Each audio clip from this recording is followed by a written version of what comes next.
Good day everyone. Assalamualaikum warahmaullahi wabarakatuh. In this video, we are going to continue with our discussions on fraud auditing. In our previous video, we have discussed on the fraud concepts, the types of fraud, and also the auditor's responsibilities in detecting fraud. Now, in this video, we are going to start with discussing on how to detect fraud using computer-assisted audit techniques. My name is Gunggu, and welcome to channel Gunggu Learning. We are going to look through three different sets of cases of detecting fraud using CATS, using audit command language. Right. Now let's look at the first case, which is the fictitious vendors. Now, in order to figure out the fraud cases of fictitious vendors, we have to go through several factors, or several fraud schemes that can be done by the fraudster in order to gain what we call the fictitious vendors. Now let's look at some of the techniques that can be used to detect these fraud schemes. The first one is what we call the change of sequential invoice numbers. In here we can use the ACL sort feature on both invoice numbers and vendor numbers.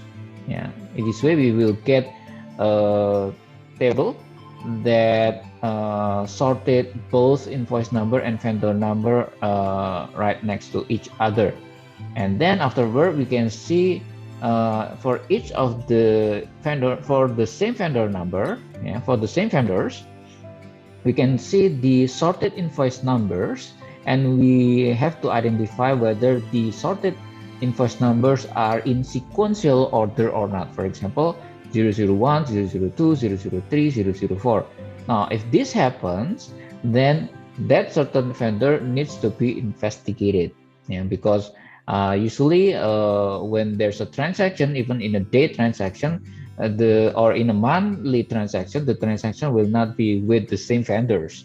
So the invoice number should not be in sequential order. To be 001, maybe with the same vendor again at 007, with another vendor, with the same vendor again at 010, something like that. So it should not be in sequential order. Now the second one is to look at the vendors with PO boxes. We can use the ACL filter feature to figure out whether the addresses of the vendor exist on PO boxes or not. Okay. And then the third one, we can also try to look for vendors with the same employee address. The vendor address is the same with employee address. We can use ACL join with employee address as common key, or with the addresses as common key. Right. And then the fourth one is multiple vendors with the same address. This is a bit easier. You can try to figure out from the vendor table and then use duplicates on the vendor address. If there's the same vendor, the same address but different vendor names or different vendors, we have to investigate.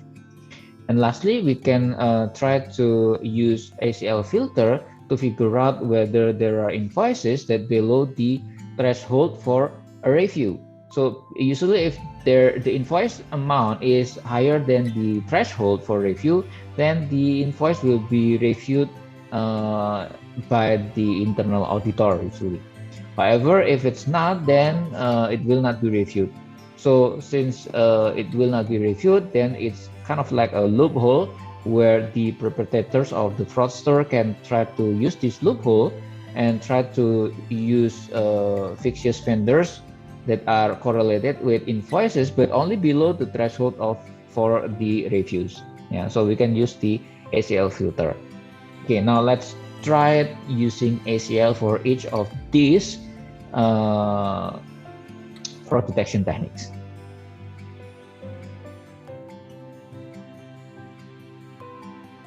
Okay, now we will try to use ACL to detect the fraud SIMs from case 1 to case 3. Let's try to do the case 1 first. Okay, first I will open the sample projects from the ACL sample data.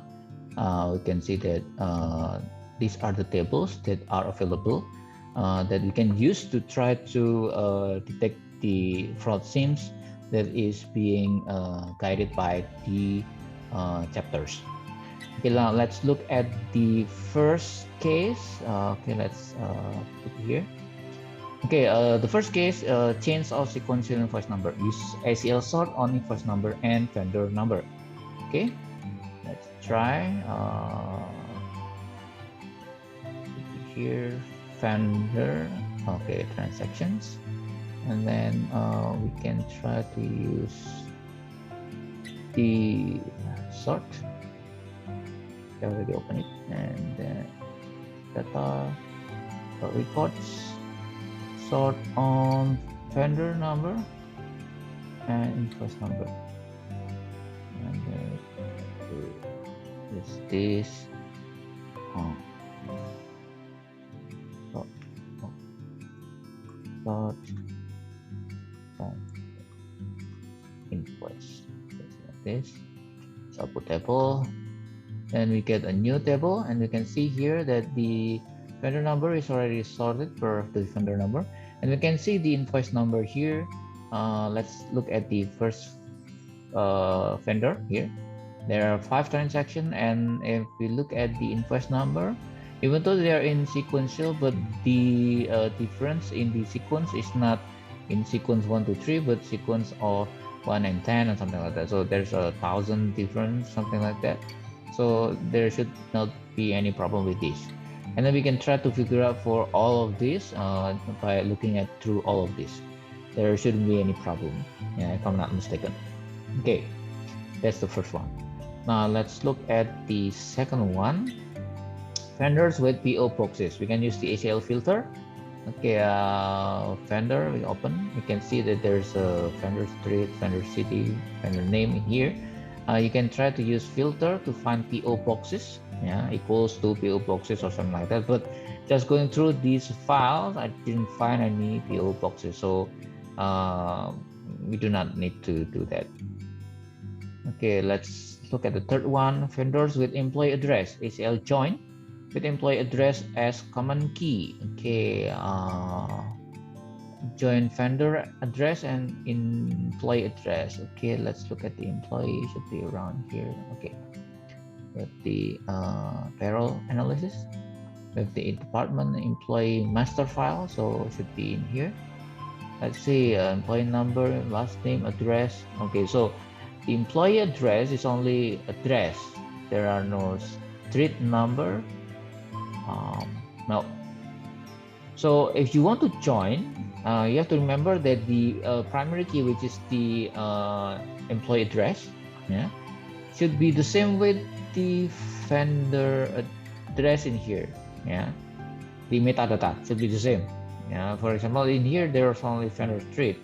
So look at the employee master file. The address is, well, it's, there are streets, but some of them are not on the same format with the address in here, right? So you need to fix this first before you can join them. So it's going to be very difficult. So I'm just going to skip this. Okay, let's try the third one. Sorry, the fourth one is the multiple vendors with the same address. ACL duplicates. Oh, this should be easier. Okay, let's look at the invoice vendors.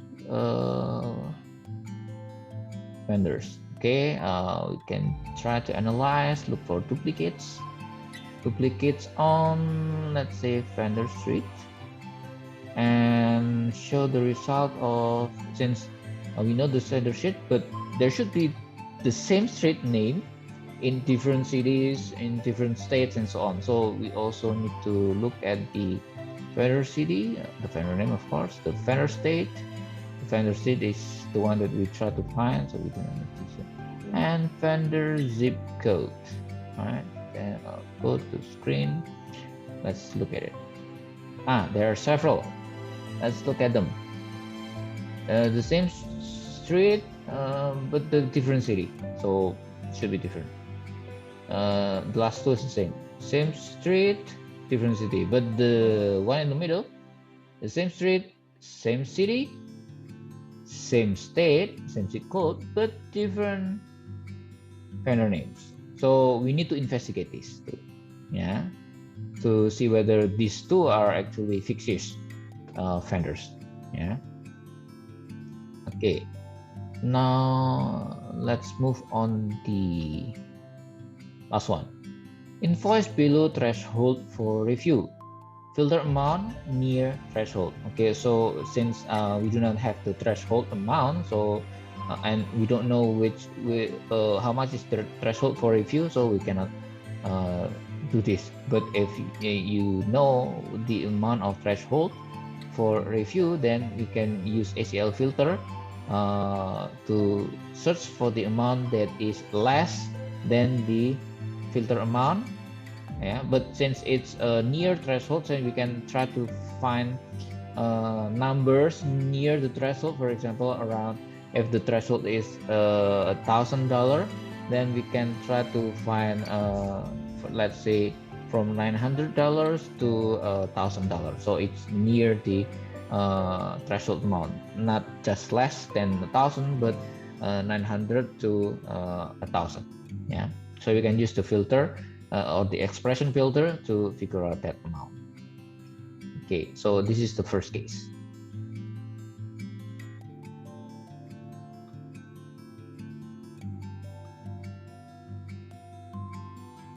The second case is the payroll fraud. There are several payroll fraud schemes, and of course, for each schemes, we can also correlate it with the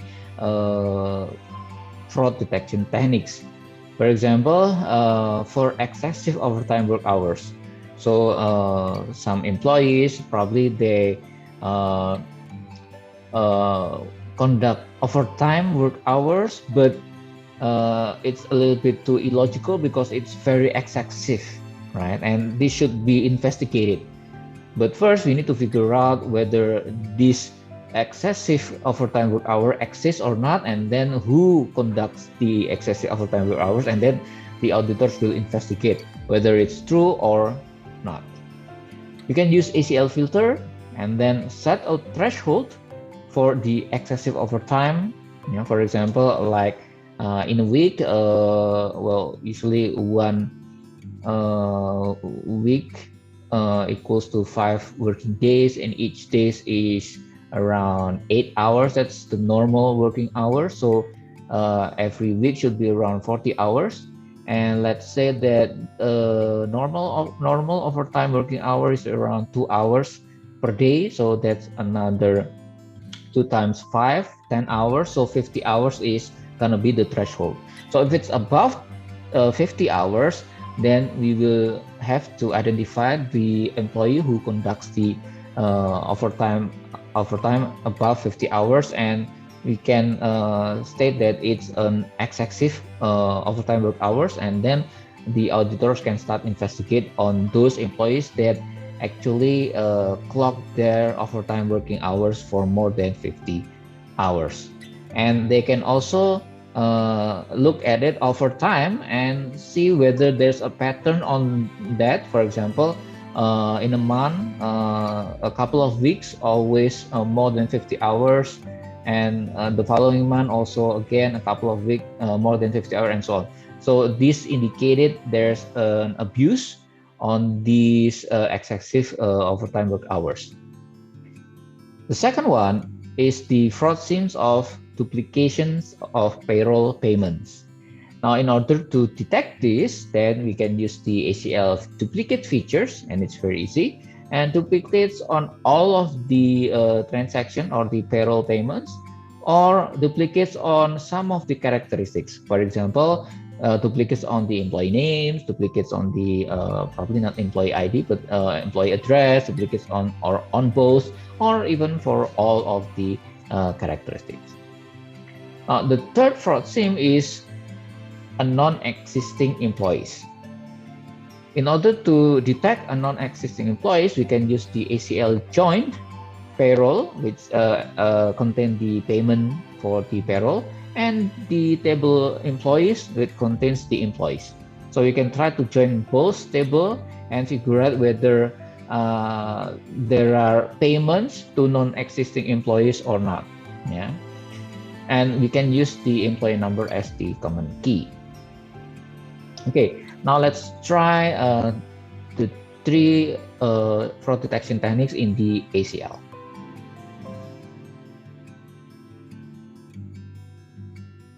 Now let's do some ACL tests for the second case, the payroll fraud.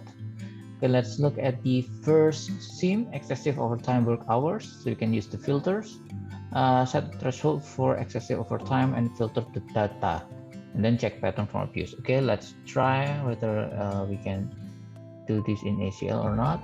Okay, payroll, should be payroll here. And okay, let's look by number, gross pay, telephone, message, check number. Okay, even employee master, I can't see any work hours here. Yep. Higher section level,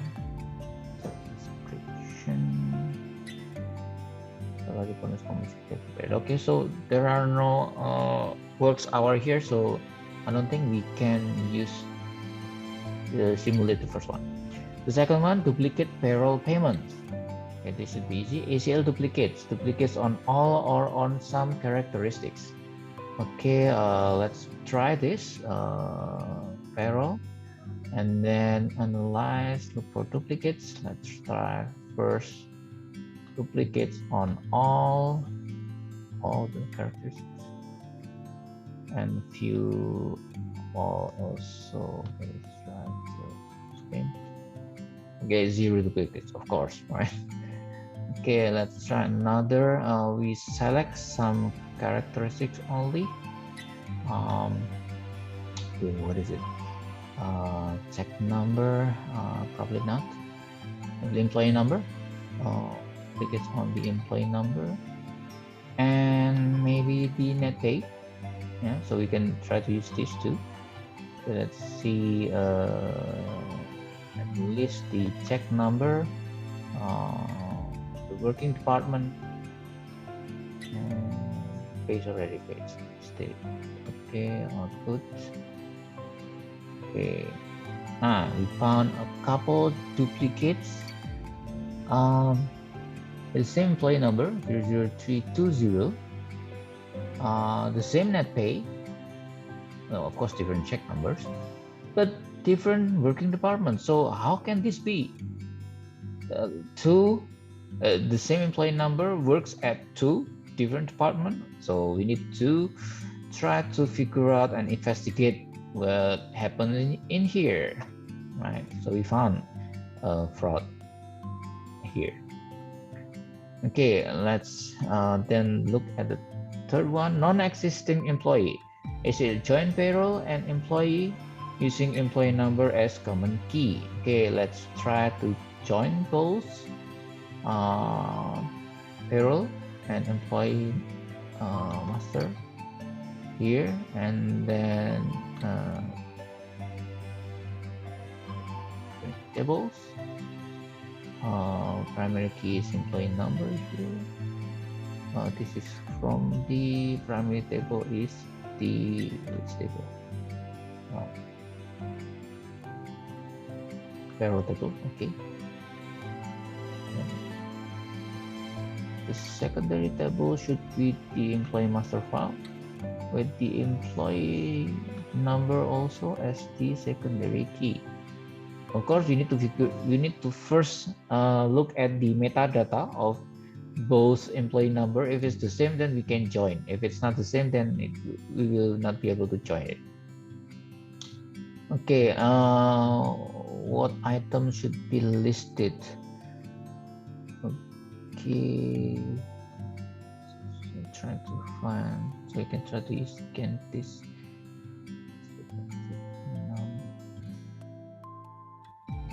Okay, I don't, maybe employee name, if there is any.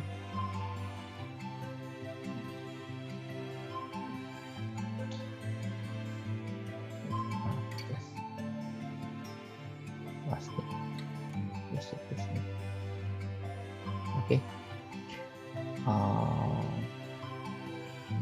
Okay, join.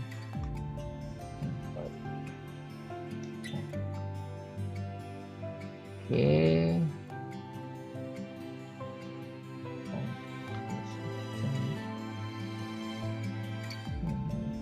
Oh.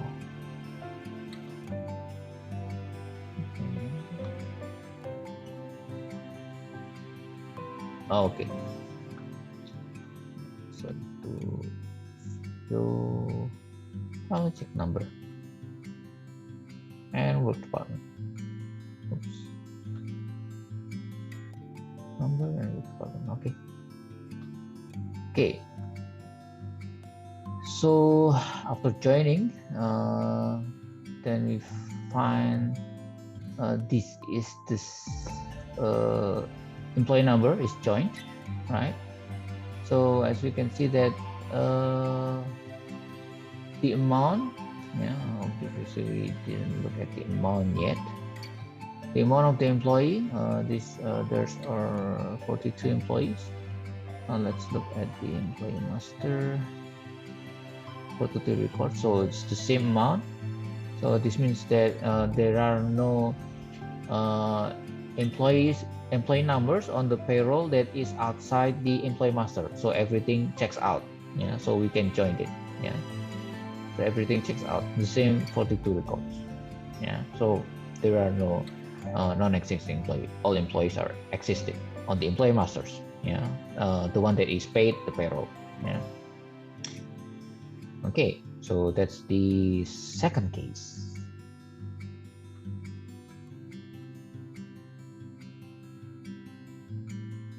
And the third case, or the last case, is lapping. Now, the previous two cases are actually related with the revenue cycle, the expenditure cycle. Meanwhile, the third case, and this is going to be the last case, is highly related with the revenue cycle, yeah, or it has something to do with the account receivable, where the fraudster will receive payments of the account receivable, but he or she pocket the money to himself, and then later on, using some lapping techniques. There are several lapping techniques, but in our case, we are going to look through one of the techniques, which is using open invoice method. So opening invoice and then leave it blank, or haven't been paid, but then it will be paid on the next period using payment from other debtor. Now, let's look at how we can detect the open invoice method lapping fraud schemes. First of all, we are going to test off carry forward invoice amount. So as I mentioned previously, lapping using the open invoice method means that, for example, we receive checks from A and we open invoice for the payment, but we did not record it yet. Yeah, we did not record it yet. So this means that the money that we receive, or that we remitted, that is being remitted to us, will not be recorded yet. But the person who receives the money will pocket the money, right? And then on the next period, we receive another payment. For example, if the previous payment is $3,000 for an invoice amounting $3,000, but it is still open, so it hasn't been closed yet, even though it's already being paid because the money is being pocketed by the receiver. But then the next period, the we also receive another payment from B, for example. We receive in the amount of 2,000, right? And the 2,000 will be used to close the previously open invoice from debtor A, right? And then so on. So it's kind of like closing a hole by digging another hole and then closing the hole and digging another hole and so on, right? So this is we call lapping, and we use the now, in order to figure out whether the open invoice method fraud sim happens or not, then we can use the carry forward invoice amount test, because the invoice amount will be carried forward as an open invoice. Now, using ACL, we can first use filter to look for the invoices that has been paid or remitted, but with less than the invoice amount. As I mentioned previously, paid 3,000, pocketed, and then another debtor paid 2,000, and then that 2,000 will be used to close the first invoice. So the payment or the invoice is not paid in full. So that's why usually the open invoice method will only carry forward and remitted a portion of the invoice amount, right? So that's why we can use this ACL filter to figure out all the data of the invoice that has been remitted but with amount less than the invoice amount. Of course, there are legitimate reasons for this also. For example, if there are inventory returns, so they only paid for the inventories that are not returned, something like that. So it's less than the invoice amount. Okay, and then after that, we can use the ACL merge to merge all periods that happens. Let's just say, for example, if this is done in monthly basis, right? So we can merge all periods, and then we can use the ACL calculate to calculate the carried this is filter to calculate the carried forward amount, all of the amounts, and then we can use ACL duplicates to find the lab invoice. So whether there's an invoice that is paid exactly the same with the carried forward amount. If it's the same, then there's a lapping is detected. Okay, now we can try to do this in the ACL.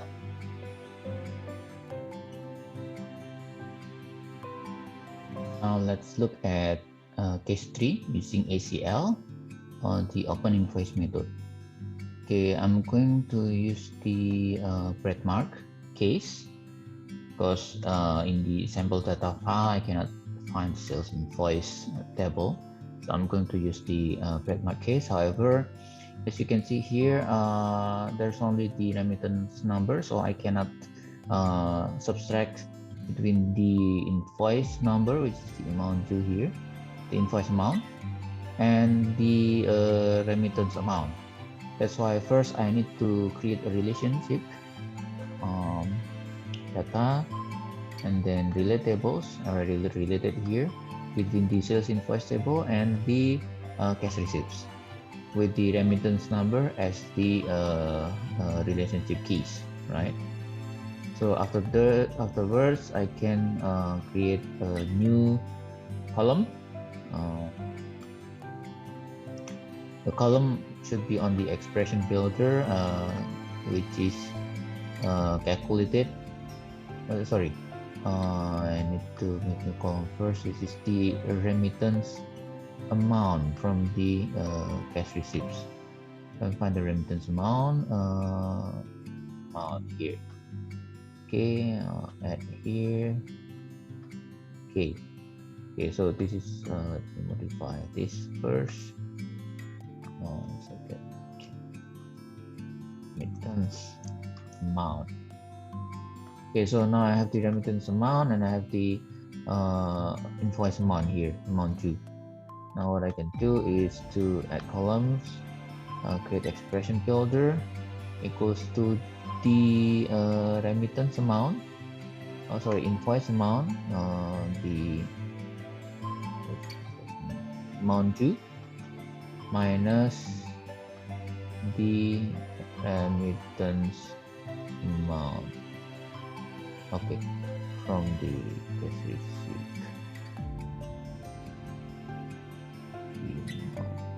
okay, something like this, and then save as calculated, and then okay. Yeah, I already done that. So what I can do is find the calculated here, and then put it here. So this is the calculated, the difference between the invoice amount or amount due minus the remittance amount. As you can see that the zero means that it's already being paid, the invoice has been paid. Meanwhile, if the number stays the same, for example, if the remittance amount is zero, then the invoice amount will be remaining the same, so it hasn't been paid. But if there's a difference, for example, in here, there's a difference, and the difference is actually a lot minus. There's something wrong here. It needs to be reviewed, because as you can see, there's a zero, more 1 0, so there might be an error here, an error. Yeah, the remittance amount, so it paid more than the amount due, right? If you found something here, right? The payment is more than the amount. The amount due is only 66.08. This is 660, so there's like a 10,000 kilometers or 100,000, from only $27,000 to 278,000 is being paid. Oh, that's a huge number. Okay, we found some discrepancies here, but other than that, since we are testing lapping, we can look at other numbers. For example, here, as you can see, there's a difference after calculations here. So this means that although the payment is only a part of this amount, it can be due to several reasons. Legitimate reasons, we already discussed about that. For example, if there's returns on the inventories and so on. But an unlegitimate reason is due to carry forward amount, which is due to lapping. Now, these carry forward amounts can be then duplicated. I think I already duplicated here, but let's just make sure look for duplicates. We duplicate the calculated amount. If we click on the calculated, let's look at the customer number, invoice number, and what else?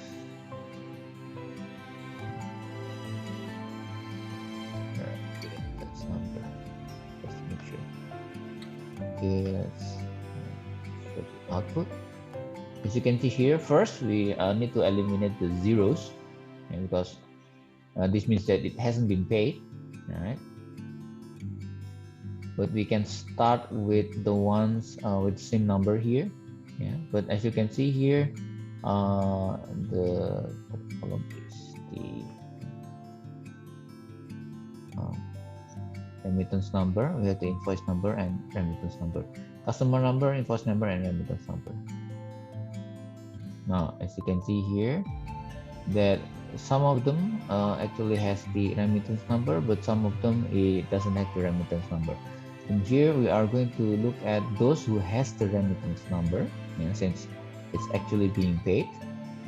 So let's look at the remittance number. Okay, so these are the one that has the remittance number, but the amount is 0. Okay, so this means that even though there's a carrying forward here, doesn't show that there's a lapping around, I think, but we can still investigate. For example, this amount, this carry forward amount is exactly the same, right? Same vendor number, right? Same customer number, but different invoice number. Yeah, different invoice number. This could happen. Yeah, but you have to be very careful. For example, in here we have 3 different carry forward with 2 same customer number, but there's another customer number that is different, from different invoice. You need to investigate things like this, because Probably the carry forward amount, the same carry forward amount is actually to be used in paying this uh, customer, yeah, instead of this customer. Yeah, so we need to investigate things like this. Yeah. Okay, that's not too difficult.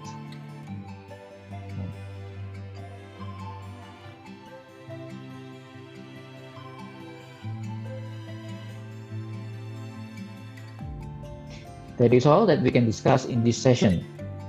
We can discuss further on our synchronization. And thank you very much for your attention. I'll be seeing you guys on the next video. Good day. Assalamualaikum warahmatullahi wabarakatuh.